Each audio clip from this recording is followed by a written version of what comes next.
네, 안녕하십니까. 오늘은 11월 24일 목요일입니다. 화면 구성을 좀 약간 좀 바꿨습니다.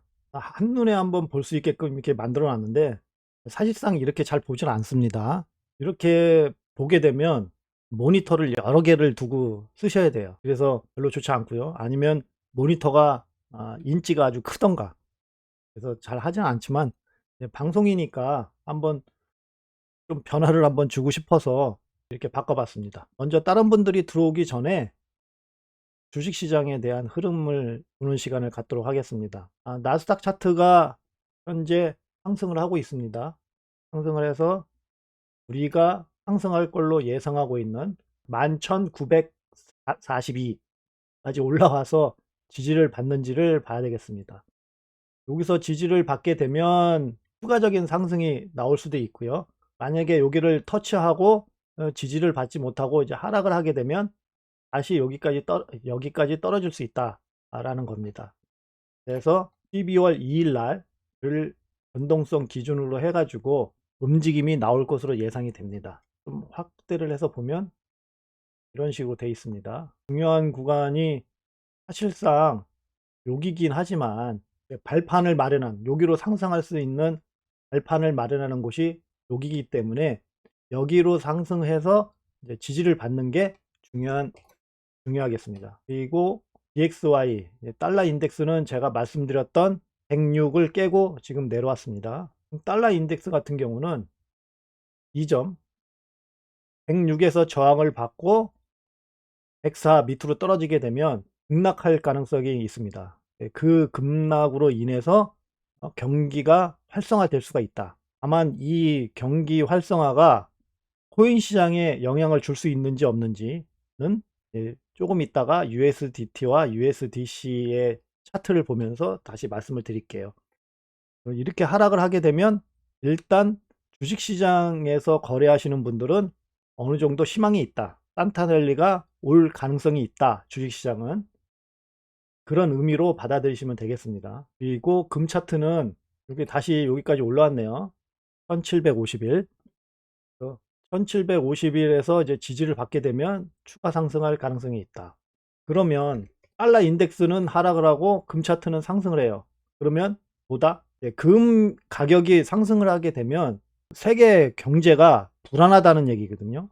불안하기 때문에 금값이 올라가는 겁니다. 그래서 일시적인 그 경기 회복이 될 가능성이 있습니다. 그래서 달러 인덱스도 내려가고 금 가격도 내려가고 이게 서로 이렇게 내려가게 되면 이제 경제가 이제 안정화가 된다. 이제 불안한 요소가 이제 사라지고 있다라는 거를 얘기하거든요. 그래서 이 금 차트 같은 경우는 어느 한 구간에서 행보를 하는 게 좋습니다. 지금 보시게 되면은 엄청나게 상승을 많이 했지 않습니까? 제가 생각할 때는 여기 보시면은 플러스 100 지표가 있습니다. 그래서 지금 플러스 100 위에 있으니까 중장기적으로 이제 상승세에 있는 거 아닙니까? 중장기적으로 금 가격이 상승세에 있다 하게 되면 무슨 하여튼간 불안한 요소가 있다는 겁니다. 그래서 금값이 이제 올라가는 거죠. 안전자산이라고 그래가지고 금값이 올라가는 거 아닙니까? 그래서 여기로 내려와서 여기 어디선가 이렇게 지지를 받아야 된다. 그래서 횡보하는 모습이 나와줘야 세계 경제도 그렇고 우리 실생활도 좀 이렇게 안정화될 수 있는 그러한 요소로 갈 것으로 저는 보고 있습니다. 그렇지 않으면 계속 경제적인 뭔가 그 불안한 요소가 있기 때문에 금값이 올라가게 되면 돈 있는 사람만 좋아요. 돈 있는 사람이 금을 사지 돈 없는 사람이 금을 사지 않지 않습니까? 돈이 없는데 금을 어떻게 사요? 지금 먹고 살기도 빠듯한데? 그렇죠.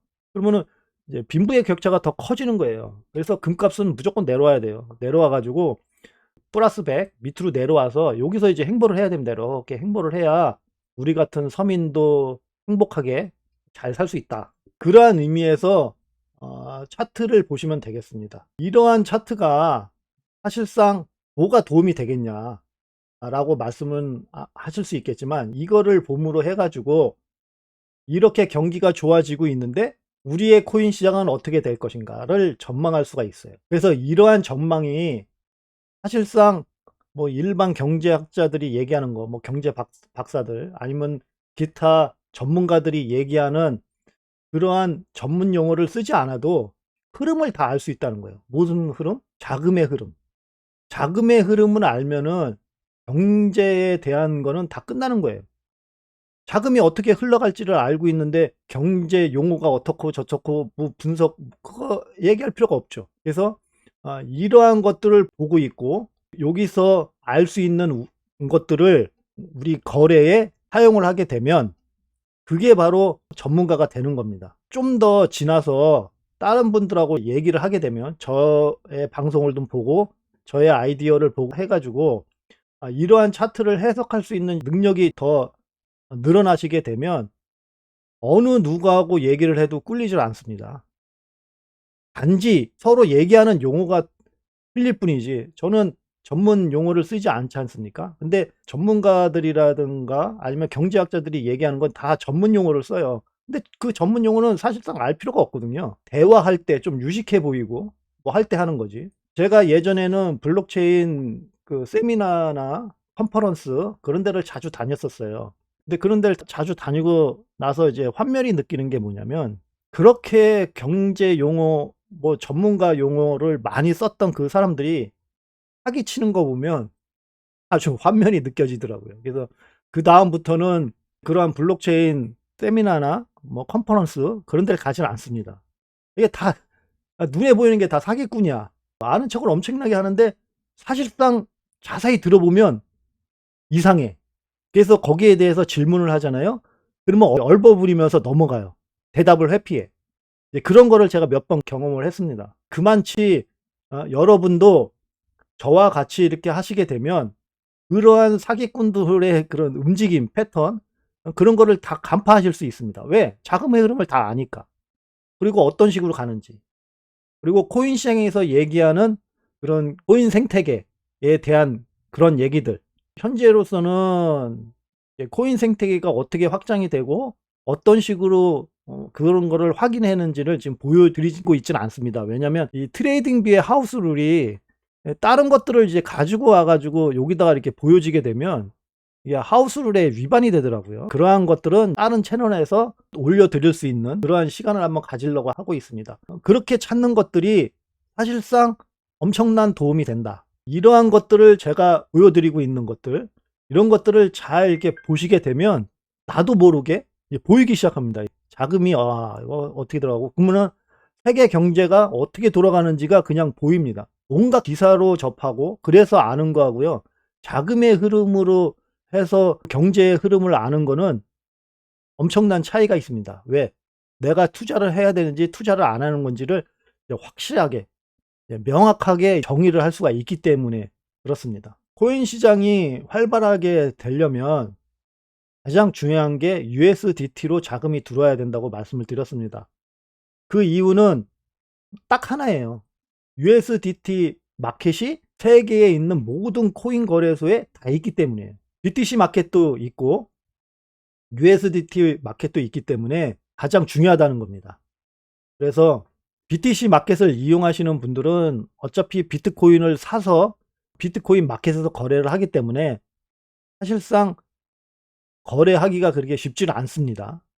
예전에는 USDT 마켓이 많지 않았을 때는 비트코인 마켓을 많이 이용했지만 이제 USDT 마켓이 많기 때문에 BTC 마켓을 잘 활용을 하진 않죠. 하지만 BTC 마켓은 우리에게 그 코인의 상승의 힘이 있는지 없는지를 알려주는 중요한 정보를 제공해 주고 있어요. 그래서 BTC 마켓도 봐야 된다. 그래서 USDT 차트에서 USDT가 상승을 하는 모습을 보이지 않으면 결국 코인 시장은 주식 시장과 디커플링해서 움직이는 그러한 모습을 보이게 될 겁니다. 반드시 상승을 해서 최소한 66B 이상 아니면 68B까지는 올라와 줘야 코인 시장도 산타넬리 비슷하게 올라갈 수 있다. 그렇지 않으면 산타넬리가 오는 것 같이 우리도 막 느껴지는데 돌이켜보면 저 밑에 있는 그러한 것에 이제 걸리게 됩니다. 그래서 USDT가 상승하는지를 반드시 확인을 하셔야 되겠습니다. 마켓캡으로 되어 있는 거 이러한 차트들은 하모리님의 그 방송을 보니까 마켓캡이 저는 전 코인에 대한 그런 API를 수집을 해서 하는 줄 알았더니 125개의 코인은, 그러니까 시가총액 가장 높은 125개 거를 이제 합쳐가지고 나오는 거라고 내용을 들었습니다. 방송에서. 모든 코인이 아니었구나라는 생각이지만 하여튼간 시가총액이 125위에 있는 코인의 그런 흐름을 보고 나온다고 하니까 뭐 그래도 좀 어느 정도 잘 맞지 않겠습니까? 그러한 움직임을 확인을 하셔야 된다라는 겁니다. 그리고 지금 살짝 이렇게 내려와서 일단 행보를 하고 있습니다. 3일 동안 또 행보를 하고 있어요. 근데 3일 동안 내려왔다가 행보했다가 또 내려왔다 행보했다 그러면 이제 어차피 하락이니까 위험한 거고, USDC는 더 심각하게 지금 빠지고 있어요. 이렇게 지금 빠지고 있죠. 지금 보시게 되면 몇 프로, 이것도 한 1% 빠진 것 같네요. 대충 한번 찍어서 보겠습니다. 야, 마이너스 1.12. 그래서 하락하는 모습을 좀 보이고 있다. 다행히 지금 여기서 이렇게 이거를 따라서 이런 식으로 올라가면 좋겠죠. 그나마. 그렇지 않고 여기서 이제 한번 이렇게 딱 내려오기 시작하면 또 쭉쭉쭉쭉 또 내려오겠죠. 42B 이 안으로 가능하면 들어가지 말아야 되겠습니다. 들어가면은 좀 힘들 것 같아요. 자금이 계속 빠지게 되면. 그러면 USDT에서 자금이 조금이라도 더 빠지게 되면 코인 시장은 급락이 나올 가능성이 있다. 현재 코인 시장이 가격이 상승한다면 나의 코인의 투자 비중을 줄일 때지 추가 매수를 해서 수익을 더 높이는 그러한 전략을 쓰면 안 된다라는 겁니다. 자금의 흐름을 알고 있으니까 비트코인 차트나 뭐 그런 거를 안 봐도 지금 가격이 상승하고 있구나라는 것만 알아도 전반적인 거래 전략이 다 나오는 거 아닙니까? 포괄적인 거래 전략이 다 나오죠. 그래서 보통 아이디어 차트에서 올라오고 있고 여러분도 그렇게 느낄 겁니다. 현재 비트코인 가격이 뭐 상승할 때 여기서 이게 상승할까? 하락할까? 뭐 상승하면 상승하고 하락하면 하락하겠지. 이제 그렇게 생각을 하실 거 아닙니까? 모르니까. 근데 자금의 흐름을 알면 현재 가격이 상승해도 조만간 하락할 것이라는 걸 알고 있는 거 아닙니까? 이게 자금이 빠지고 있으니까. 그러면 어떻게 대처한다는 것을 다 알 수가 있어요. 이 상승이 진짜 상승이 아니라는 것을 알고 있지 않습니까? 그러면은 내가 보유하고 있는 코인을 어떻게 처리해야 되겠다는 게 은연중에 다 나온 거예요. 세부적인 거는 내가 보유하고 있는 코인의 차트를 보면서 대응을 해 나가야 되겠죠. 하지만 전체적인 걸 다 알고 있다는 거예요. 현재 여러분은 다 알고 있지만 단지 세세한 거래 전략을 만들지 못해서 대응을 못할 뿐이지 다 알고 있다는 거예요. 그러한 것들은 제가 말씀드리고 있는 저의 차트에서 얘기하고 있는 요 지표 MRHABBT 이 지표를 가지고 대응을 어떻게 해야 되는 건지를 또 이제 계속 설명을 드리는 거죠. 그래서 그게 숙달이 돼야 되는 겁니다. 전체적인 흐름은 누구나 봐도 다 알 수 있어요. 그러니까 어느 전문가가 얘기하는 거나 내가 직접 이러한 차트의 흐름을 보고 자금의 흐름을 아는 거와 그런 걸로는 이제 큰 틀을 아는 거 아닙니까? 그래서 굳이 그러한 전문가들이 얘기하는 거, 이제 그분들이 얘기하는 게 바로바로 실시간으로 나오는 게 아니에요. 그리고 그분들의 나오는 그런 기사들을 찾아보기도 쉽지 않고요. 그리고 꼭 항상 반박자 늦어. 상승하고 있으면 그제서야 이제 뭐가 어쩌게 돼서 상승한대. 그리고 가격이 하락하고 있으면 그때 뭐 때문에 하락한대. 그러니까 반박자가 항상 늦어. 그분들이 말하는 것들은 이제 기사화되는데 그만큼 시간이 걸리기 때문에 그런 거겠죠. 그래서 그러한 거를 만회하기 위해서는 우리가 직접 봐야 된다. 이게 보는 것이 코인 시장에서는 정말 좋은 겁니다. 주식시장에 대한 이런 차트가 있지만 주식시장의 이러한 차트 같은 경우는 개인 종목들이나 그 다음에 그 종목들이 합쳐져서 만들어진 테마라는 것들, 그런 것들이 엄청나게 발달되어 있어요. 그래서 이러한 지수들이 상승을 하던 하락을 하던 그 테마가 만약에 상승 추세에 있지 않고 악재가 낀다 그러면은 그곳에 포함되어 있는 모든 종목은 다 하락을 해버리게 됩니다. 보통인 경우는 상승할 때 같이 상승하는데 상승을 못하는 것들이 이제 상당히 많이 나오고 또 그 반대로 움직이는 게 많고요. 그래서 주식시장에서는 사실상 경제가 어떻고 저떻고 말이 나와도 그 종목의 움직임을 알기가 쉽진 않아요. 그런데 코인 시장은 그렇지 않다는 거죠. 현재까지는 발달되어 있는 테마라든가 그런 게 강하질 않습니다. 그래서 형성이 되고는 있지만 강하진 않아. 그래서 보통인 경우는 한번 상승하게 되면 같이 상승하고, 그 다음에 자금이 빠지는 흐름이 보이게 되면 보통 자금이 빠지고. 그래서 지금 김치코인 같은 경우가 급등을 하고 있지만 코인 시장 USDT나 USDC가 자금이 하락을 하게 되면 다시 원위치로 와요. 금방 올라갔다 금방 와. 근데 나는 거래를 해서 고점에 물려 있네. 그렇죠? 그것만 좀 틀린 거죠. 이런 걸 하지 말아야 된다는 얘기죠. 여기에 보시면은 USDT 도미넌스입니다. USDC 도미넌스도 보면 좋겠지만 사실상 USDC는 USDT를 따라가게 돼 있습니다. 왜냐하면 USDC 마켓이 그렇게 많이 활성화되어 있지 않아요. 모든 전 세계에 있는 거래소에 다 활성화되어 있지 않고 있기 때문에 영향력이 좀 약합니다. 그래서 USDT 도미넌스의 움직임만 보면 되겠습니다. USDT 도미넌스가 조만간 변동성 기간에 들어오게 됩니다. 변동성 구간에 들어와서 여기를 뚫고 내려갈 수 있는지, 아니면 여기서 급 반전해 가지고 여기 꼭대기로 올라갈지 그거는 알 수가 없죠. 하여간 일단 내려오고 있다. 여기서 만약에 내려오게 되면 7.86 이하로는 내려가야 된다. 그래서 7.86으로 내려가게 되면 진짜 상승하려나 봐. 그러한 마음이 들기 시작합니다. 여기 7.86으로 내려오게 되면 진짜 상승하려나 봐. 그런 마음이 들고요. 7.27까지 내려가면 야 상승이야. 아이고 이때 샀어야 되는데, 그게 후회하기 시작하는 지점이 되겠습니다. 어디까지 떨어질지는 모르겠지만 우리는 거기까지 갈지 안 갈지를 대충 알 수가 있죠. 왜냐하면 가격이 지금 USDT와 USDC가 자금이 빠지고 있다는 걸 알고 있기 때문에. 그래서 떨어지는 척하고 여기에 올라올 가능성이 있다. 그러니까 확실히 떨어지기 전까지는 어떻게 해야 된다? 내가 보유하고 있는 코인들의 투자 비중을 줄여야 된다. 가격이 상승할 때마다. 그러한 이제 줄일 수 있는 방법은 알트코인하고 비트코인을 보면서 좀 말씀드릴 수 있게끔 하겠습니다. 이더리움이 변동성 기간 마지막 날에 접어들었어요. 근데 아직도 1196 이상으로 못 올라왔어요. 여기로 올라와서 적용해야 된다. 왜냐하면 HA 로우선이 여기 지나가고 있기 때문에 최소한 상승하기 위해서는 HA 로우선 이상 상승을 하던가, 아니면 여기 지나가고 있는 MS 시그널 지표 이상으로 올라가던가, 둘 중에 하나는 꼭 반드시 위에 있어야 그나마 상승세로 전환할 가능성이 있는 거고요.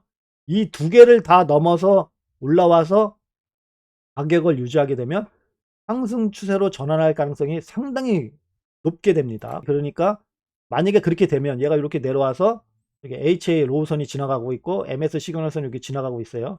뭐 여기서 상승을 해. 그래서 이쯤 와가지고 1196원 중에서 이렇게 지지를 받게 되면 얘가 MS 시그널선이 이렇게 내려왔다가 이렇게 이제 상승 추세로 바뀌겠죠. 여기서 버티게 되면 여기서 매수하기 시작하면 하시면 되는 겁니다. 아니면 여기서 갑자기 뻥 뚫고 올라갔다가 얘가 이렇게 지나가고 있으니까 쭉 내려와 가지고 이제 지지를 이렇게 받는 모습이 나올 때, 그때 이제 사시면 되겠습니다. 매수를 시작하시면 돼요. 그래서 MS 시그널선이 하락 추세고 이게 상승 추세거든요. 상승 추세로 이렇게 변하는 모습이 나오고 지지를 받는 모습이 나온다 하면 그때서부터 매수를 시작해서 쭉 상승할 때 먹으시면 되겠습니다. 어디까지? 기본적으로 HA 하이선까지. 그 중간에 중요한 지지와 저항선이 있으면 거기서 한 번씩 덜컹하니까 그때 덜컹할 때 조금씩 판매를 하셔야 된다라는 겁니다. 그렇지 않게 되면 중요한 선이 만약에 없다면 HA 하이선에서 터치를 했을 때 여기서 첫 번째 분할 익절을 하시면 되겠습니다. HA 하이선 같은 경우는 급등선이라고 말씀드렸잖아요. 그래서 여기를 터치하게 되면 급등할 수도 있고요. 터치하자마자 급락할 수도 있어요. 그렇기 때문에 여기가 이제 첫 번째 매도 지점이 되는 겁니다. 기본적으로 거래 전략을 만들기 위해서는 반드시 첫 번째 매수 지점, 그 다음에 첫 번째 매도 지점, 그 다음에 손절 지점, 이렇게 세 개는 항상 딱 봤을, 내가 거래하려고 딱 생각했을 때 딱 나와야 됩니다. 만약에 그게 잘 못 잡겠어. 이게 보면은 이게 HA 로우선 위에서 지지받으면 일단은 매수를 가능하다니까. MS 시그널선이 여기 지나가고 있지만 하여튼간 올라와서 만약에 지지를 받으면 공격적 매수를 한번 한번 해볼까? 그런 생각하게 되면 우리가 첫 번째 매수 지점이 되는 거죠. 그리고 그 다음에 매도 지점이 어디 있을까? 여기에 보시면은 이렇게 돼 있는 점선은 주봉에서 그린, 그 다음에 노란색은 HA 로우선이니까 여기가 약간 중요하겠네. 그러면 HA 하이선이 여기 지나가고 있지만 여기서 한번 덜컹 하겠네. 여기서 덜컹 했죠. 그러면 여기서 첫 번째로 분할 익절 한번 해볼까? 이게 다 나오는 거잖아요. 근데 그 다음에 손절하는 라인을 잡아야죠. 손절은 어디서 하지? 내가 여기서 공격적인 매수를 하고 만약에 떨어졌을 때 어디서 다시 매수를 할까? 만약에 단기 같은 경우는 단기적으로 상승할 때만 먹겠다 하게 되면 사실상 HA 로우선과 MS 시그널선 위에서 전부 다 지지를 받을 때 사시는 게 나아요. 막 상승하려고 부릉부릉 막 시동 걸고 출발선에서 막 있을 때 그때 매수를 해야 사자마자 좀 있다가 뻥 하고 올라가니까 단기적으로 먹을 수 있는 거 아닙니까? 근데 이런 거 같은 경우, 그러니까 둘 중에 하나만 지지를 받고 있을 때 사는 거 같은 경우는 살짝 기간이 좀 있어야 되죠. 이게 내려올 때까지 기간이 있어야 되는 거 아닙니까? 그래서 그러할 때는 좀 약간 긴 기간을, 투자 기간을 두고 거래할 때 이제 하는 거예요. 그거에 맞게끔 그 스탑로스를 정하면 되겠습니다. 짧은 거를 원하시면 보통 요 캔들 있지 않습니까? 내가 살라고 하는 거에 여기 만약에 올라와서 현재는 밑에 있잖아요. HA 로우선이. 근데 얘가 HA 로우선이 위로 올라와서 여기서 지지를 받아. 그러면 여기서 지지한 거에서 그 다음 거 여기 밑에 있던 여기 캔들 있지 않습니까? 캔들의 시가나 아니면은 저점을 손절 라인으로 하시면 되겠습니다. 이제 단기로 들어가게 되면. 그렇지 않게 되면은 약간 기간을 두고 하게 되면 지지와 저항선을 보고 거기서 잡으시면 됩니다. 얘는 단기적인 거기는 하지만 아직 약간 떨어져 있으니까 살짝 올라와서 하겠다 그러면은 여기가 지지와 저항선이 있으니까 나는 여기서 손절 라인 할래. 그러면 여기 거래가 이런 걸 또 따져야 되는 거 아닙니까? 얼마나 손절이 되는 건가? 여기서부터 이제 대충 한번 찍어 볼게요. 그러면 한 마이너스 6% 정도 하락했을 때 손절하게 되네요. 그러면은 마이너스 6% 정도 됐을 때 손절을 하려면 매수를 어떻게 해야 돼요? 여기서 매수를 다 할 수가 없잖아요. 그렇죠? 여기서 매수를 하게 되면 마이너스 6%고 비중이 너무 높게 되면 마이너스 6%도 꽤 많이 손절을 하는 거니까 할 수가 없잖아요.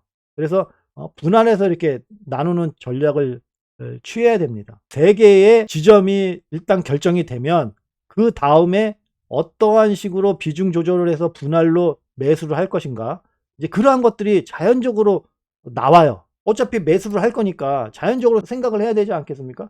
내가 뭐 15분봉에서 주로 매수를 한다든가 매도를 한다든가 하게 되면 15분봉이나 이제 뭐 1시간 봉을 보면서 여기에도 지지와 저항선이 있지 않습니까? 그러면 이런 걸 보고 이제 결정을 하시는 거죠. 여기서 떨어졌을 때 여기는 마이너스 100지점이니까 1시간 봉에 마이너스 100지점이니까 여기서 떨어지면 이제 하락 추세로 떨어지겠네. 그러면 여기서 손절할까? 그러면 여기 지지와 저항선이 여기 있으니까 여기서 마지막으로 매수를 하면 되겠네. 여기서 지지를 받게 되면. 그러면 여기서 매수를 하고 올라올 때 풀면 되겠다. 그러면은 비중을 어떻게 할지가 나오잖아요. 올라와서 지지를 받을 때 시작할 거니까 여기서 매수를 하고, 그 다음에 여기 긴 지지와 저항선이 여기 있지 않습니까? 여기 긴 거 있네. 여기서부터 시작한 거. 그렇죠? 그러면 여기서 매수하고 여기서 매수하고, 여기 보시면은 HA 하이선, 1시간 봉의 HA 하이선이에요. 그러면 이거를 뚫고 내려가면은 급락할 가능성이 있다고 그랬으니까 여기서 지지받는지를 일단 봐야 되겠죠. 그래서 만약에 지지받으면 여기서 또 사고, 그 다음에 마지막으로 여기서 사고, 그래서 여기서 지지받을 때 마지막에 사서 이제 올라가는 거죠. 이렇게 거래 전략을 정한 겁니다. 비중도 이제 딱 정해져 있죠. 그러면 여기가 비중이 가장 높아야 되겠죠. 그 다음에 이제 여기 이런 식으로 전략이 나오는 겁니다. 그래서 이 전략만 나오게 되면 뭐 어떻게 움직임이 나오던 일단은 성공적인 거래가 될 가능성이 높아요. 가장 중요한 거를 여기서 결정을 하는 거 아닙니까? 일봉상 내가 거래할 수 있는 그런 요건이 갖춰져 있는 것을 보고 그 요건이 갖춰져 있을 때 매수를 하게 되면 성공할 가능성이 높은 거지 그 손실을 볼 가능성이 높은 게 아닙니다. 그렇게 잡고 거래를 하시면 되겠습니다. 이더리움은 살짝 안 좋다. 아직까지 여기 못 올라오고 있으니까 1196. 누가 픽을 주고 그게 중요한 게 아니에요. 그래서 저도 말씀을 드립니다. 어디서 지지를 받게 되면 어디까지 올라간다. 이게 어떻게 보면은 픽일 수가 있어요. 아, 여기서 지지를 받으면 여기까지 올라간다는 얘기네. 그러면 나는 여기 올라갔을 때 어떻게 해야 될까? 만약에 그 사람 얘기를 듣고 하게 되면 이제 어떻게 할까라는 게 나와야 되는데 그런 게 없어 그냥. 아, 그래? 그러면 여기서 사.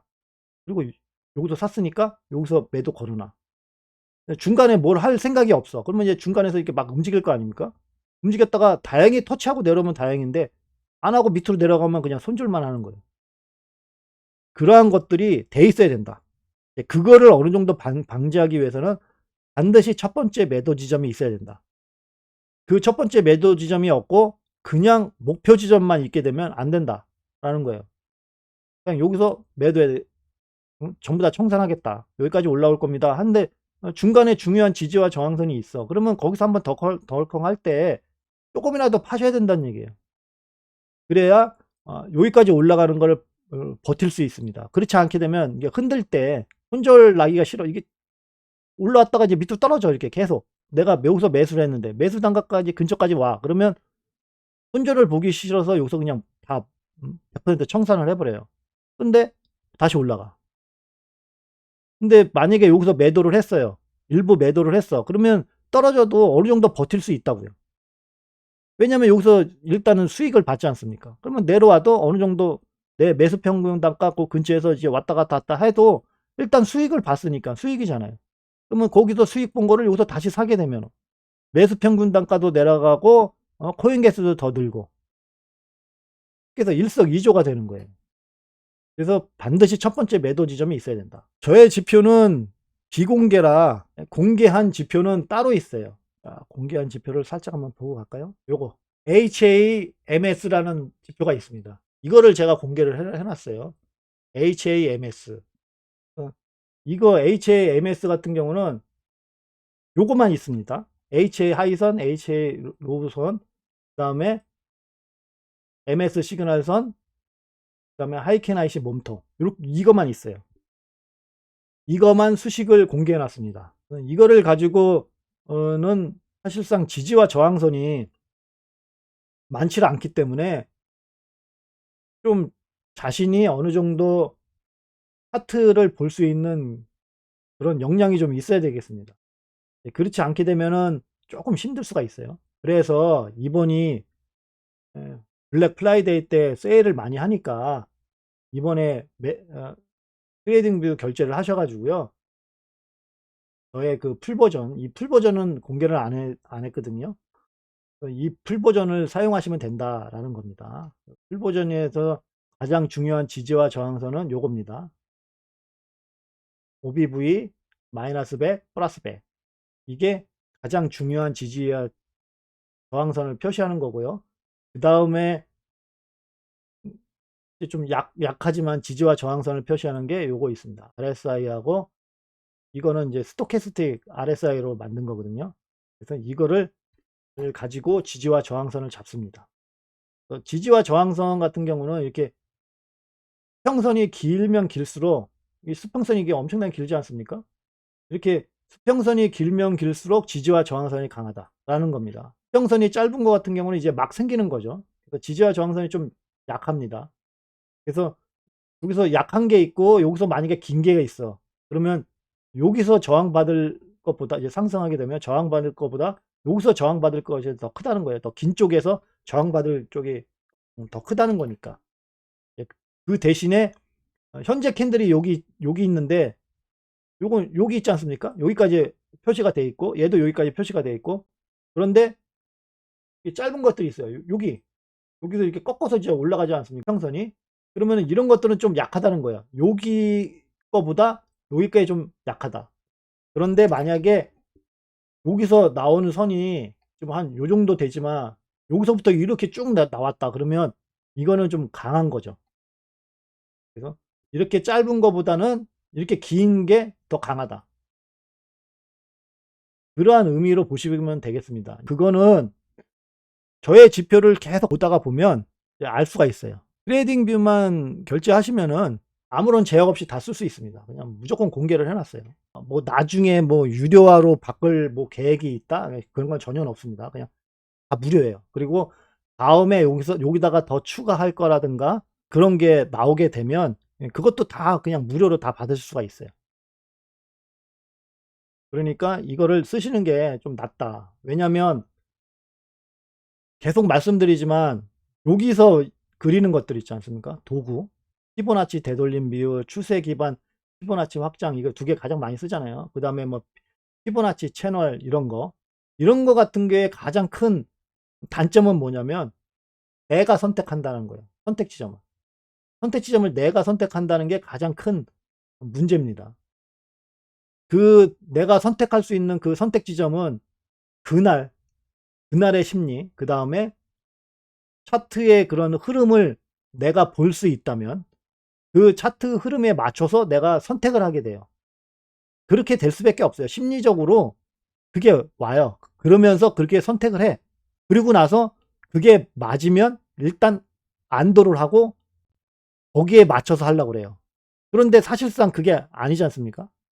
그러니까 차트의 흐름에 내가 선을, 그러니까 차트가 움직이는 거에 대해서 내가 이렇게 선택을 해서 만들면 되는데 나의 심리 상태에 따라서 이거를 결정한다는 게 문제예요. 그래서 그렇게 결정을 하게 되면 망할 가능성이 크다. 단지 뭐냐면 거래 전략. 지금 아까 전에도 말씀드렸지만 어떤 식으로 매수하고 어떤 식으로 매도하고 어떤 식으로 이제 분할 매수하고 이제 그런 걸 가르쳐 드리지 않았습니까? 그래서 이거 거래 전략을 잘 짜시는 분들은 사실상 상관은 없어요. 내가 피보나치를 갭동으로 만들어 놔도 지지와 저항에서 어떻게 매수하고 매도해야 되는지 그런 것들이 딱 정해져 계신 분들은 상관이 없습니다. 그냥 다 돼. 왜냐면 실질적으로 거래를 할 수 있게 만들어 주는 건 이거거든요. 분석이 실질적으로 거래할 수 있게 만들어 주나요? 아니죠. 뭐 경제적 자금 흐름을 알면은 그 거래할 수 있게끔 만들어 주나요? 아니라는 거예요. 거래할 수 있게끔 만들어 주는 거는 내가 현재 거래하려고 하는 요 지점에서 매수할 건가? 그다음에 첫 번째 매도 지점이 어딘가? 그다음에 손절 라인이 어딘가? 이 세 개를 결정하는 거에 따라서 틀려지는 거예요. 거래는. 그래서 분석이나 그런 것들을 가장 적게 하고 이러한 것들을 어떻게 만들 것인가? 이거에 초점을 두고 차트를 보시라는 거죠. 그 백날 분석에 오링 해봤자 다 쓸데없다라는 겁니다. 그거는 이제 차차 보시면 알아요. BTC 마켓 차트를 보시는 거는 뭐 일봉, 달봉 필요 없고요. 그냥 주봉만 보시면 되겠습니다. 이제 주봉이 가장 그나마 좀, 좀 세세하게 좀 나오면서 좀 중장기적으로 좀 볼 수 있는 그러한 위치에 있습니다. 차트를 쭉 당겨서 보시게 되면 차트를 딱 보시게 되면 지금 아무것도 없죠. 아무것도 없는데 이제 뭐 월봉으로 보니까 딱 보이네. 그렇죠? 월봉으로 보니까는 딱 여기 나오죠. 하얀색. 이 하얀색이 뭐다? 요거예요. 가장 중요하다고 그랬죠. OBV. 이 OBV는 뭐냐면 OBV 제로인 섬이에요. 제로인 지점. 그래서 OBV가 제로야, 여기가. OBV가 제로라는 얘기는 매수세, 매도세가 제로라는 거죠. 그래서 이쪽으로 올라가게 되면 매수세가 증가하는 거고, 이 밑으로 내려오면 매도세가 증가하는 거예요. 그래서 여기가 중요한 이제 매물대 구간이 되는 겁니다. 변동성이 발생하는 거니까요. 그거에 딱 지금 있는 거죠. 이거 발동 걸까 말까, 발동 걸까 말까, 이제 그런 위치. 중요한 게 딱 한 번만 보이죠. 그럼 만약에 이 차트가 없어. 이게 없어. 그렇게 되면, 자, 기본적으로 차트를 보실 수 있는 분들은 이게 수평선 이게 쭉 갔다다가 이렇게 쭉 이제 갖다 대면, 여기네? 여기 한번 걸리고, 여기 한번 걸리고, 딱 여기네? 이게 딱 보여요. 이렇게. 그쵸? 그런데 이제 그렇지 않으신 분들은 잘 안 보인다는 거지, 그게. 그런데 그냥 나와.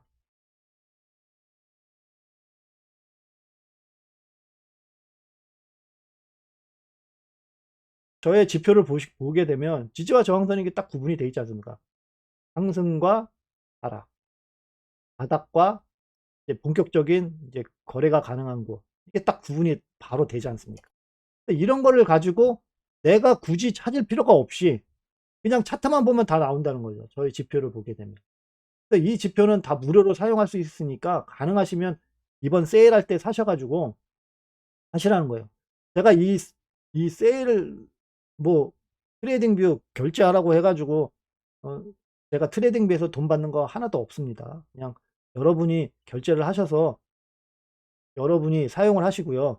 그 대신에 저 아이디어도 좀 많이 봐주시고 이 방송에도 좀 참여해 주시고 이제 그것만 원할 뿐입니다. 그러한 움직임을 보셔야 된다라는 겁니다. 그래서 요 구간에서 지지를 받고 이제 상승을 하게 되면 상승의 힘을 이제 발산할 수 있다라는 겁니다. 지금 발산할까 말까 지금 안으로 살짝 들어왔죠.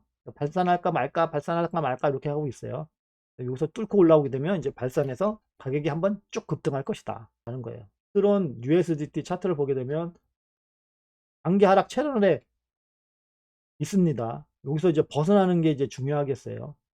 그래서 BTC 마켓 차트에서 아까 전에 말씀드렸던 요 구간을 상승을 해서 지지를 받는 모습이 나오고 상승을 하게 되면 USDT도 하락 채널에서 벗어날 가능성이 있다. 그렇지 않게 되면은 여기가 추세를 결정하는 구간이거든요.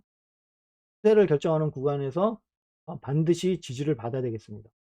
만약에 여기서 내려와 가지고 지지를 받지 못하고 하락하게 되면 이제 여기까지 떨어질 수가 있으니까 0.026이 여기 있지만 여기까지 떨어질 수가 있습니다. 여기 하얀색 매물대 가장 중요하죠. 여기까지 떨어질 수가 있으니까 주의를 하셔야 된다라는 겁니다. 여기서 반드시 지지를 받고 이거 상승하려고 그러네? 한번 사볼까? 만약에 HA 로우선이 여기 지나가고 있고 MS 시그널선이 여기까지 내려와야 되겠죠, 당연히. 그러면 좀 사볼까? 사게 되면 쭉 먹는 거죠, 여기까지. 한번 먹고 만약에 더 상승하게 되면 여기 다음 추세를 결정하는 구간까지 상승을 해서 여기서 이제 분할하시면 되겠다. 그래서 1차 여기서 1차 매도 구간, 2차 매도 구간은 여기 되겠습니다. 그러한 식으로 차트가 구성이 되어 있습니다. 지금 일봉에서 보게 되면 거래를 하기 위해서는 주봉은 이제 흐름을 보는 거고요. 월봉, 주봉은 흐름을 보는 겁니다. 흐름을 보고 일봉에서 결정하시면 돼요. 일봉에 있는 HA 로우선, HA 하이선 그것도 보시고요. 고기를 지나가고 있는 이런 거. 이거 실선으로 그린 거는 월봉에서 그린 거라고 그랬습니다. 그래서 월봉에서 그린 지지와 저항선이기 때문에 좀 강하겠죠. 그래서 강하니까 여기서 지지를 받아도 HA 로우선에서 여기서 강해도 MS 시그널선이 여기 있고 월봉에서 그린 지점이 여기 있으니까 아 본격적인 매수는 0.05358 여기까지 올라와서 지지를 받아야 되겠구나. 그래야 본격적으로 상승할 가능성이 있겠구나. 라는 게 그냥 나오는 겁니다. 이렇게. 그렇죠. 그럼 계획이 딱 서져 있죠. 아, 이게 지금 상승하는데 이거를 살까 말까? 이게 아무것도 없어. 그러면 이게 아무것도 없어. 그러면은 아, 이거를 어떻게 해야 되나 말아야 되나 이거 하지 말까? 이렇게 떨어졌으니까. 떨어졌으니까 별로 위험하겠네. 그런데 사실상 지금 HA 로우선 위에 있어. 그래서 공격적인 매수를 잘하고 단기 거래를 잘하시는 분은 거래할 수 있는 가능성은 있다는 거죠. 여기서 지지를 받게 되면 일단 MS 시그널선 여기 내려오니까 MS 시그널선을 터치하게 되면 첫 번째는 상승을 못하고 저항받을 가능성이 높다고 그랬어요. 항상. 그래서 그러면 내가 여기서 사가지고 딱 마주칠 때 매도 해와서 그냥 단기로 먹어야 되겠다. 치킨값이나 벌자. 그런 식으로도 들어갈 수 있다는 거죠. 사실상 좀 단기 거래를 잘 못해. 좀 그래도 농사매매 비슷하게 좀 묵직하게 사가지고 가려면 여기까지는 올라야 된다. 세 개, 이게 두 개가 가장 중요한 거. 매수할 때 가장 중요한 거는 HA 로우선과 MS 시그널선 위에서 가격이 지지받을 때, 그때가 상승 추세로 전환할 지점이기 때문에 중요한 거거든요. 그런데 여기 한 가지가 더 있는 거예요. 한 가지가 더.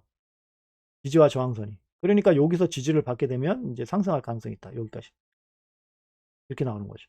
여기까지 상승할 수 있는데 여기가 HA 하이선이 여기 지나가고 있으니까 여기가 1차 매도가 되는 겁니다. 단지 여기 보시면은 또 이렇게 이렇게 내려오는 거 있죠? 요거 요 색깔은 요 색깔로 되어 있는 거는 주봉상 M 시그널선이 내려오는 거고, 요걸로 되어 있는 거는 월봉상 M 시그널선이 내려오고 있어요.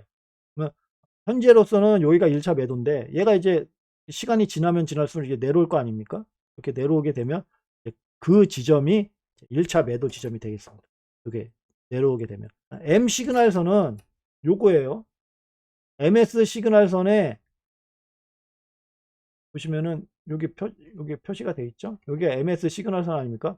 MS 시그널선에 M 시그널선, 이제 MS 시그널선을 구성하고 있는 것 중에 가장 중요한 선이에요. 그러면은 요 반대쪽은 뭐냐? S 시그널선.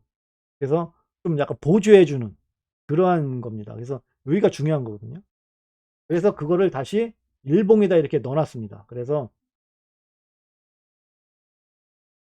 일봉에다 넣어놔가지고 일봉에서 다 추세를 확인할 수 있게끔 만들어 놓은 겁니다.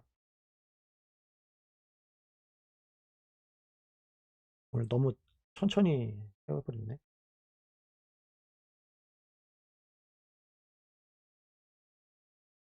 빠르게 좀. 아발란체 같은 경우는 이렇게 당겨서 보면 중요한 구간에 여기 있습니다. 이 중요한 구간을 밑으로 떨어지게 되면 상승의 힘이 갑자기 빠지면서 급락할 수가 있어요. 그래서 조심하셔야 되겠습니다. 여기가 어디냐면 0.0007. 그래서 여기서 이제 떨어져서 쭉 내려가게 되면 이제 쭉 떨어질 가능성이 있습니다. 여기까지. 중요한 지점 여기 있죠. 월봉상 중요한 섬.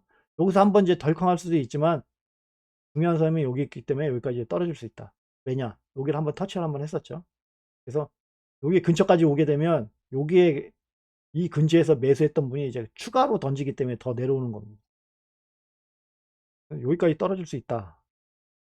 위험하다라는 겁니다. 상승의 힘을 얻기 위해서는 여기서 이렇게 올라와야 되겠습니다. 그래서 상승의 힘을 폭발하는 지점은 이거를 뚫고 딱 올라가게 되면 급등할 가능성이 높다라는 겁니다.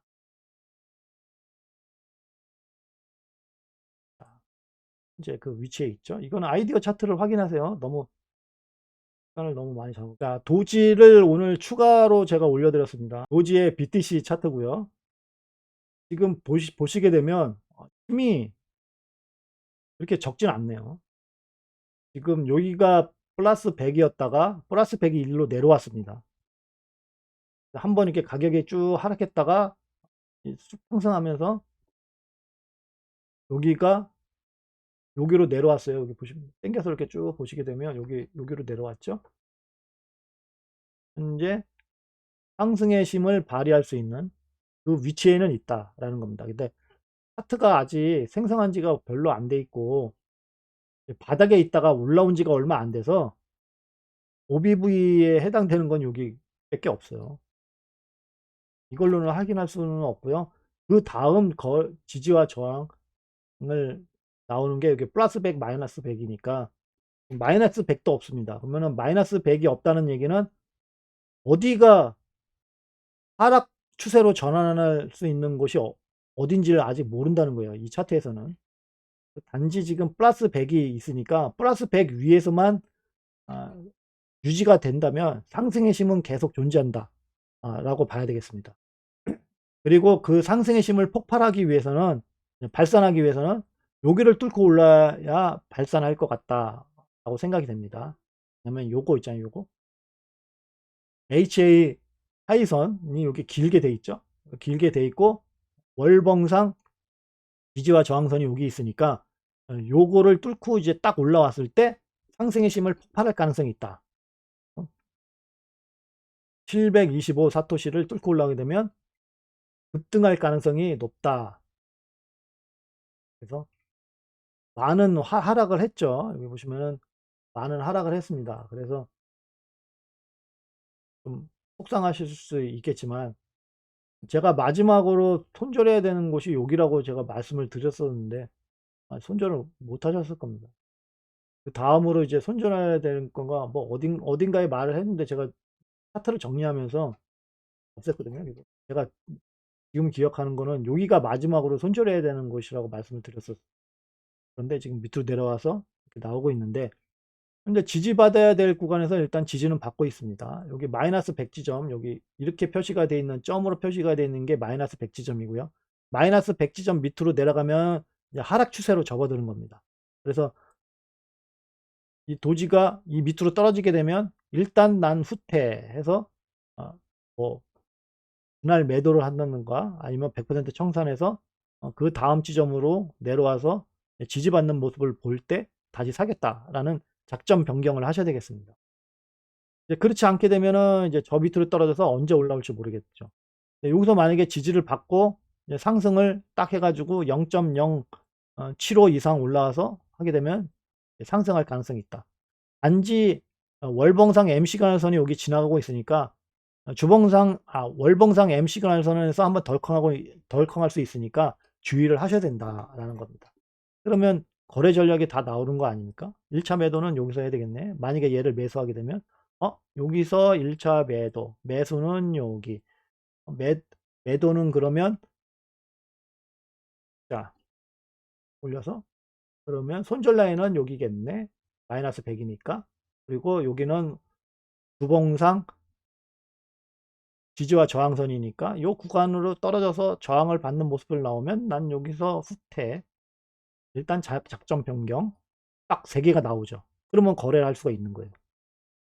근데 보통 보면은 그런 계획이 없어요. 그러면은 이제 거래가 안 되는 거죠. 드디어 마지막 단계에 왔습니다. 마지막 단계를 지나가기 전에 결제를 하셨는데 차트를 어떻게 공유를 받는지 모르신다는 고 하셔가지고 다시 한번 설명을 드릴게요. 원래 그 전에 말씀을 다른 차트에서도 다른 영상에서도 보여드렸긴 했거든요. 혹시 모르니까 다시 말씀을 드릴게요.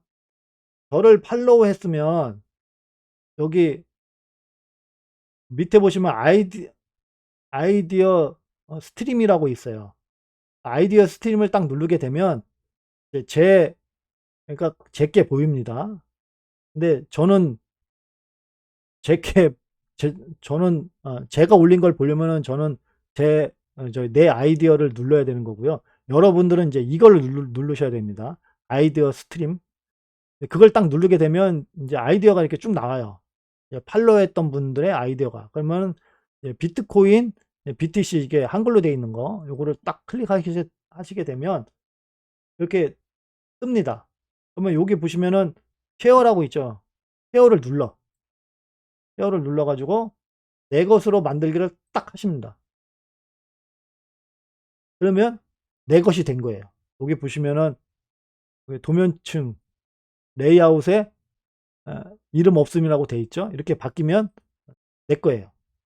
그러면은 여기에 보시면은 이러한 이제 선들이 이게 쭉 있지 않습니까? 이제 이런 선들은 필요가 없으니까 밑에 보시면은 오브젝트 트리라고 있어요. 그러면 여기서 클릭하고 저 밑으로 내려서 Shift 키 누르고 마우스 클릭 딱 하게 되면 이게 다 파란색으로 선택되거든요. 이때 딜리트 키를 딱 누르게 되면 뿅 하고 사라지고 지표만 남습니다. 이렇게 보실 수가 있고요. 만약에 여러분이 쓰고 있는 지표가 있어요. 예를 들어서 나는 이 지표를 쓰고 있어. 여기 레이아웃을 만들어 놨어. 근데 난 지표만 땡겨와서 쓸래. 그러시면 여기서는 지울 필요가 없고요. 그냥 이렇게 내 것으로 만들게 해서 딱 왔지 않습니까? 그러면은 여기 지표에다 마우스를 대면 이렇게 검정색으로 그렇게 변하잖아요. 검정색 보면 여기 점 3개가 있어요. 더보기를 딱 누르게 되면 여기 복사라고 있습니다. 카피를 누르고 다시 내가 어 원래 사용하고 있던 그 레이아웃을 딱 선택한 다음에 여기다 마우스 오른쪽 버튼 누르시게 되면 그 붙여넣기가 있어요. 붙여넣기를 딱 하게 되면 지표만 넘어오게 됩니다. 지표만 넘어오게 해요. 그러면 여기서 지표만 이렇게 넘어오게 되면 원하시는 것만 클릭해서 쓰시면 되겠습니다. 필요 없는 거는 이게 다 없애시면 돼요. 그렇게 해서 저의 도면을 사용하시면 되겠습니다. 자, 그런데 한 가지 그 제약이 있습니다. 뭔 제약이 있냐? 프로와 프로 플러스 그다음에 프리미엄이 내 것으로 만들기 하는 개수가 제한이 돼 있어요. 그러니까 이렇게 내 것으로 만들기 하셨으면 한 차트로 뭐를 저기 몰아 넣으시고 그런 거를 이제 없애 주시면 돼요. 이렇게 내 것으로 만들게 했지 않습니까? 나는 프로를 써. 근데 다른 사람 것도 좀 카피해서 좀 보려고 그래. 그러면 지표를 아까 전에 복사를 해 가지고 내가 쓰고 있는 거에다가 이렇게 붙여 넣기 해서 만들었지 않습니까? 그러면 이제 요거를 없애시면 돼요. 요거는 어떻게 없애냐면 여기 보시면은 레이아웃 관리라고 있지 않습니까? 레이아웃 관리를 누르셔 가지고 레이아웃 불러오기라는 게 있어요. 그럼 레이아웃 불러오기를 딱 누르시게 되면 내가 냈던 이름 없음이라고 되어 있는 거죠. 요거 있어요. 내 것으로 만들게 한 거. 요거를 삭제를 하셔야 돼요. 그래서 이렇게 삭제를 하게 되면 이제 다른 분들 거를 이제 가지고 올 수가 있습니다. 프리미엄으로 하게 되면 이제 되게 많이 할 수가 있으니까 이건 그런 거고 이제 프로나 프로 플러스 정도 하게 되면은 그게 제한이 있기 때문에 그렇게 하시면 되겠습니다. 필요 없는 레이아웃은 다 없애주세요. 그래서 가능하시면 한쪽으로 몰아서 쓰시면 되고요. 저의 지표가 총 3개로 구성되어 있는 거는 솔직히 트레이딩뷰 무료로 사용하시는 분들을 위해서 지표를 3개로 만든 겁니다. 무료로 사용하시는 분들이 지표를 추가할 수 있는 개수가 딱 3개입니다. 딱 3개로 해 가지고 모든 거를 다 집어넣어 놨어요. 그래서 여기 보시면은 볼린저 밴드도 이 안에다 넣어 놨고 그다음에 여기 이동평균선도 3개 집어넣을 수 있게끔 해 놨고요. 그래서 여러 가지를 이렇게 집어넣게 된 겁니다. 앞으로는 몇 가지가 좀 빠질 수도 있고 좀 새로 추가될 수도 있겠지만 보통 이게 지표로 3개는 계속 유지가 될 것 같고요.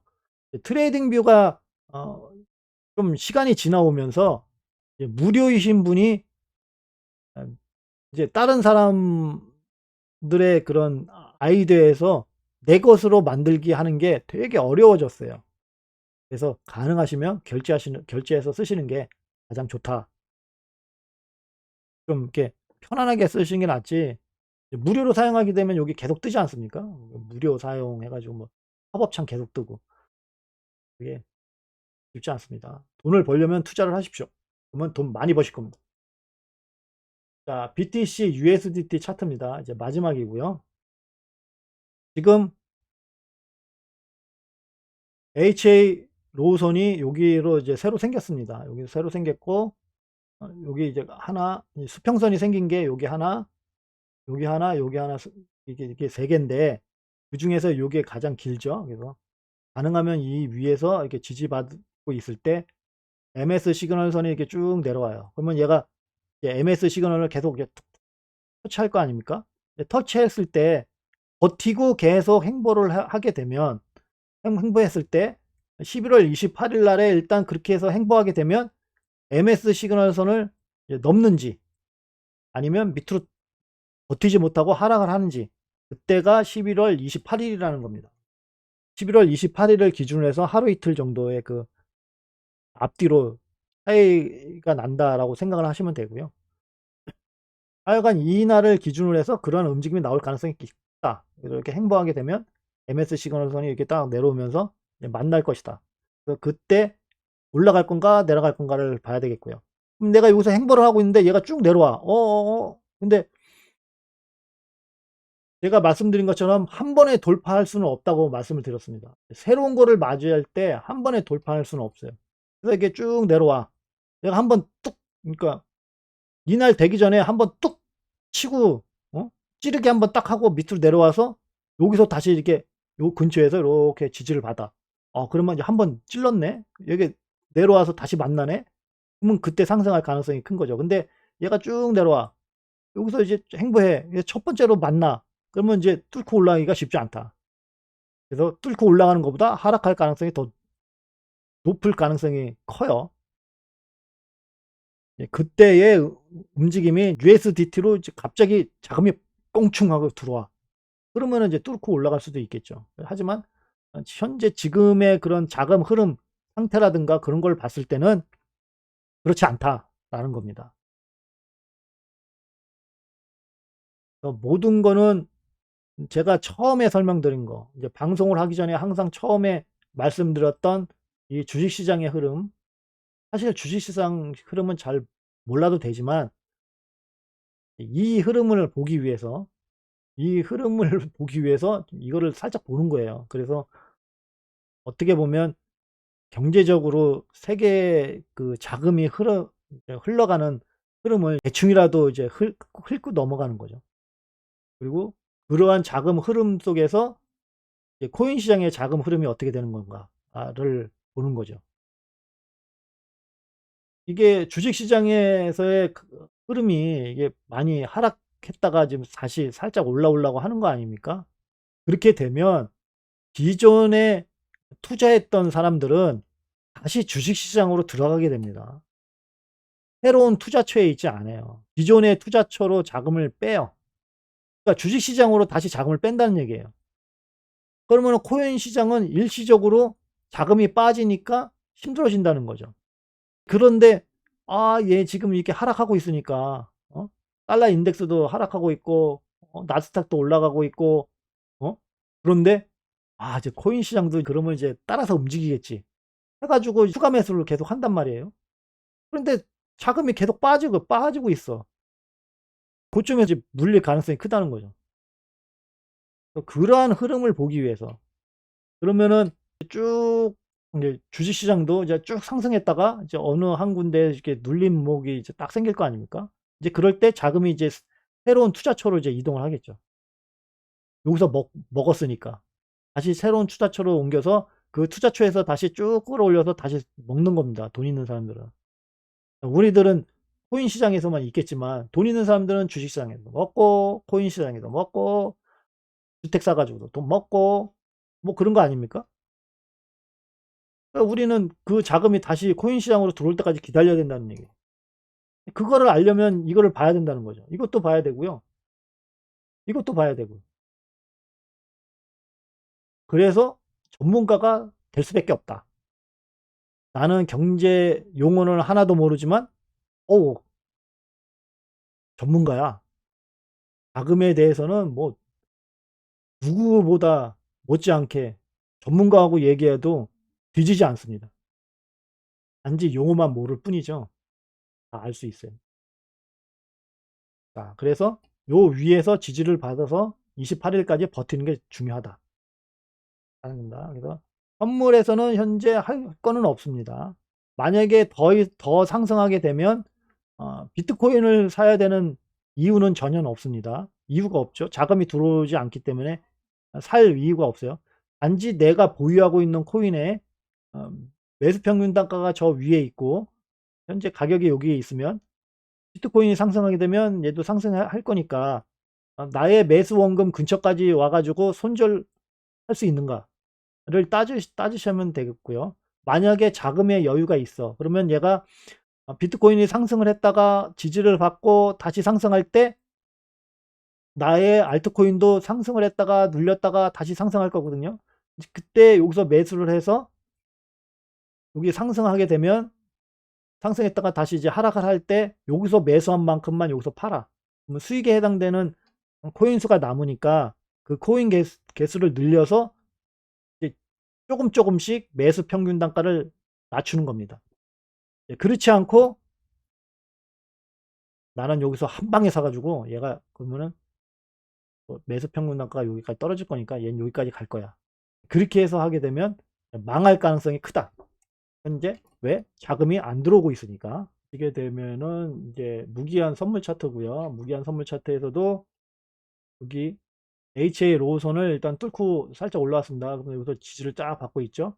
지지를 받고 있는데 MS 시그널선이 여기가 지나가고 있어. 그러면은 여기서 버티고 있을 때 무조건 뚫고 올라와야 된다. 그렇지 않으면 계속 두 포지션은 숏이다. 그래서 숏은 좀 길게 갈 수도 있고요. 롱은 짧게 짧게 먹으셔야 되겠습니다.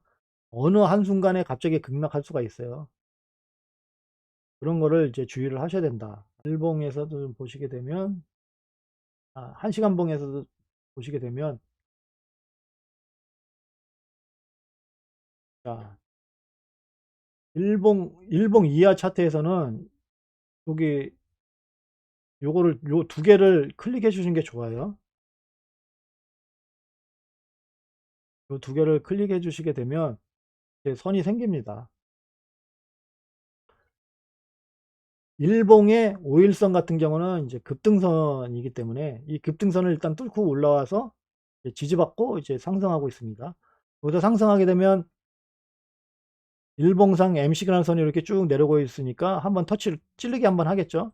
찌르기 하고 어디서 버티는가가 중요한 겁니다. 찌르기 하고 찌르기 하고 저 꼭대기로 상승할까 어떨까가 중요한 게 아니고요. 찌르고 난 다음에 어디서 지지를 받는가가 중요한 겁니다. 그래서 그 지지가 깨지면 무조건 숏으로 스위칭 하셔야 되겠습니다. 그래서 그 중요한 위치가 여기입니다. 여기를 깨고 내려오게 되면 스위칭 하셔야 된다. 왜? 여기가 올라오게 되면 일봉상 5일선이 이게 쭉 올라올 거예요. 여기 위로. 그래서 여기 한번 찌르게 하고 이 5일선 밑으로 내려가게 되면 5일선 밑에서 저항 맞고 다시 밑으로 떨어질 수가 있기 때문에 여기서 지지를 받는 게 가장 중요한 겁니다. 여기가 어디냐면 16,580에서 16,729. 그래서 여기서 지지를 받는 게 가장 중요하다. 찌르기 하고 나서. 만약에 찌르기 하고 나서 만약에 상승을 했다. 찌르기를 한 게 아니고 이제 만약에 상승을 했다 하게 되면 여기 17,170. 17,170에서 지지를 받는 게 중요하겠습니다. 여기서 지지를 받게 되면 여기까지 다시 찌르기를 할 가능성이 큽니다. 17,670.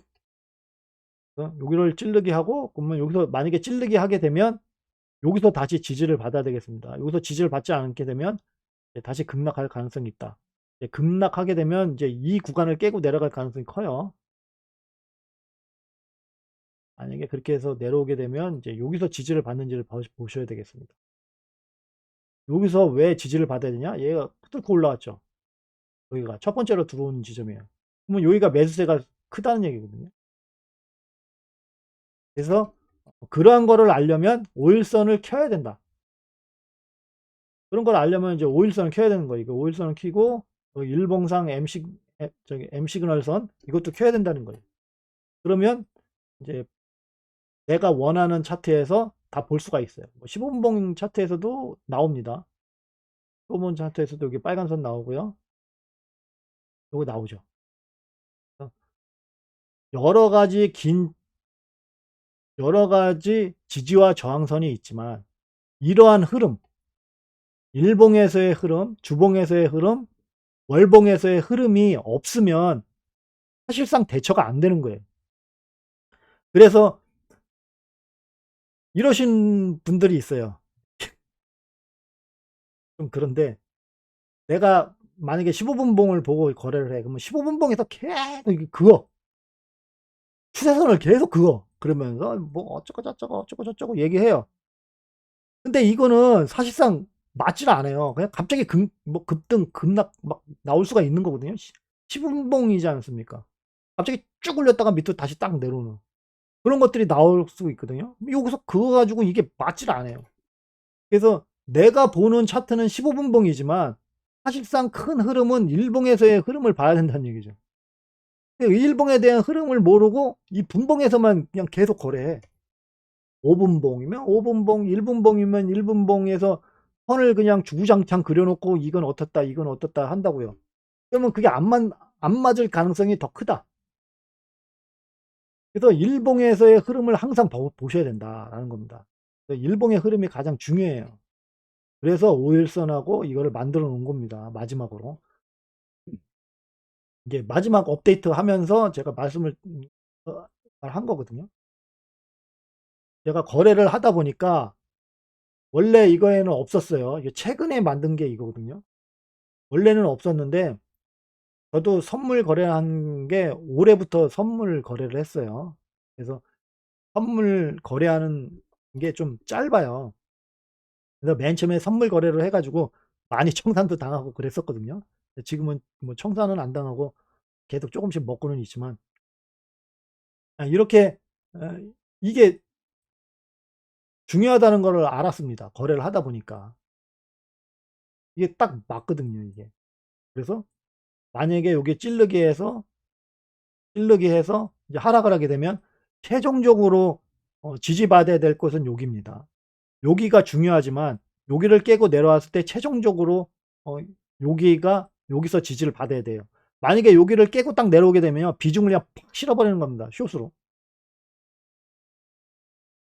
숏으로 팍 실게 되면 이제 1차 매도 구간 여기, 2차 매도 구간 여기, 그렇죠? 3차 매도 구간 여기.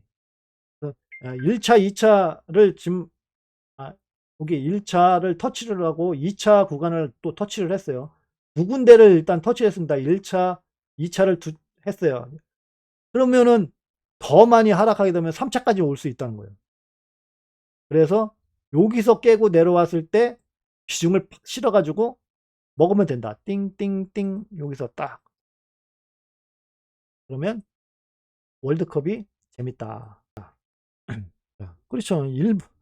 일봉의 흐름을 외울 필요가 없어요. 그냥 선을 그으세요. 자, 제가 이렇게 선을 그은 거 아닙니까? 중요한 선만 그으시면 됩니다. 이렇게 중요한 선만 그어요. 거기도 이렇게 하게 되면 이렇게 눌러 가지고요. 여기 보임이라고 있어요. 보임에 여기 있거든요. 요거를 빼게 되면 일봉에만 그려지는 거고요. 여기를 켜게 되면은 분봉에서도 다 볼 수가 있어요. 이렇게 켜놓고 보시면 돼요. 그리고 일봉에서 매일같이 지지와 저항선이 생기는 게 아닙니다. 많이 생겨봤자 뭐 한 5일 이상 돼야 이제 한번 생길까 말까 하는 거니까 선을 그어 놓고 이렇게 보시면 돼요. 그래서 제가 이렇게 표시가 되어 있는 겁니다. 점선인데 이렇게 그 따닥따닥 붙어 있는 점선은 이제 일봉에서 그린 거고, 이렇게 굵은 게 점선 있지 않습니까? 이게 뜨뜸성뜬성 있는 점선, 이거는 주봉에서 그린 거고, 그리고 이제 실선은 월봉에서 그린 거고, 이게 다 표시를 해놨어요. 그 다음에 시간봉에서 그린 거는 이제 뒤에다 이렇게 시간을 이렇게 적어놨죠. 시간을 이렇게 딱 4시간봉 이렇게 딱 적어놨습니다. 그래서 그렇게 보게끔 이제 만들어 놨어요. 그러면 거래하기가 쉽다는 거예요. 자, 오늘 설명드릴 거는 다 설명드린 것 같네요. 그래서 최종적으로 이게 또 다시 좀 이해를 못 하실 수도 있으니까 최종적으로 다시 말씀드릴게요. 자, 5일선을 깨고 내려오면 안 된다. 그래서 여기가 중요한 겁니다. 여기 16.5K에서 16.7K 여기서 지지를 받아야 됩니다. 여기서 지지를 받고 5일선에서도 지지를 받고 하게 되면 그 일봉의 M 시그널선을 한번 찌르게 할 것이다. 그래서 찌르기 하게 되면 여기가 더 중요해지는 거고요. 찌르기 하고 나와서 여기서 지지를 받아 이렇게 쫙 살짝 떨어져도 상관은 없습니다. 하여간 여기서 지지를 받아 이렇게 떨어졌다가 다시 올라와서 여기서 지지를 받아 이렇게 모습을 보이게 되면 결국 M 시그널선을 뚫고 올라갈 것이다. 그래서 M 시그널선을 뚫고 올라가게 되면 17.1 여기서 지지를 받는 게 중요하다. 만약에 지지를 받지 못하고 쭉 하락하게 되면 여기가 최종 지지 구간이다.